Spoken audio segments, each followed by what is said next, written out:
قرآن کی تلاوت کیسے کریں؟ عدنان صاحب گجرات سے پوچھتے ہیں قرآن مجید کی تلاوت تیز رفتار میں کی جائے یا دھیمی رفتار میں؟ اگر تیز رفتار میں کی جائے تو کم وقت میں زیادہ تلاوت ہو جاتی ہے، نیز آواز تیز ہو یا کم ہو۔ عدنان بھائی، خواتین اگر تلاوت کریں تو ان کو تو دھیمی آواز سے کرنی چاہیے، اونچی آواز سے نہیں کرنی چاہیے۔ مرد اگر تلاوت کرے تو اونچی آواز سے تلاوت کرنی چاہیے، اتنی اونچی نہ ہو کہ لوگ ڈسٹرب ہونا شروع ہو جائیں، گھر کے افراد پریشان ہوں۔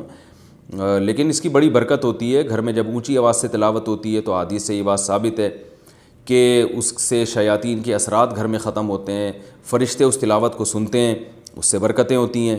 اور ویسے بھی ہمیں یاد ہے ہمارے والد صاحب جب شام کو آیا کرتے تھے گھر میں ڈیوٹی سے، تو نہا دھو کے بیٹھ کے تلاوت کرتے تھے اونچی آواز سے، تو گھر میں ایک بڑی برکت سی محسوس ہوتی تھی۔ ان کے انتقال کے بعد وہ تلاوت کی آواز ہمیں نہیں آتی تھی، ایک کمی محسوس ہوتی تھی۔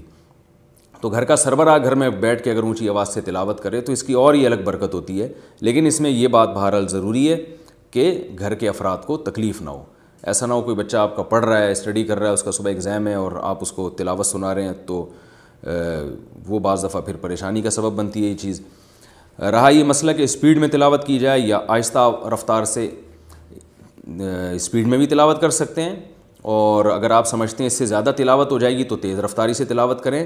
لیکن تیز رفتاری کی ایک حد ہے، اتنی رفتار کے الفاظ سمجھ میں نہ آئیں، کوئی سن رہا ہو تو اس کے سمجھ میں ہی نہ آئے کہ آپ کیا کہہ رہے ہیں، یا عالم تعلمون کے علاوہ کو سمجھ میں نہ آ رہا ہو، تو پھر یہ اتنی اسپیڈ جائز نہیں ہے۔ تو رفتار میں بھی تلاوت کی جا سکتی ہے، بلکہ کرنی چاہیے تاکہ زیادہ سے زیادہ تلاوت ہو سکے، اور اس رفتار میں تجوید کے قواعد کا خیال کرنا چاہیے۔ ہاں اگر سمجھ کے قرآن پڑھ رہے ہیں، آپ کو عربی آتی ہے ماشاءاللہ، تو پھر اتنی اسپیڈ ہو کہ آپ کو یہ پتہ بھی چلے کہ آپ یعنی مفہوم کی طرف بھی آپ کی توجہ جائے۔ تو اتنی زیادہ اسپیڈ کر لینا کہ مفہوم ہی سمجھ میں نہ آ رہا ہو آپ کے، تو بھی غلط ہے۔ تو اگر قرآن سمجھ کے پڑھیں گے تو پھر اتنی رفتار ہونی چاہیے کہ آپ کو ایک ایک آیت پہ غور کرنے کا موقع ملے۔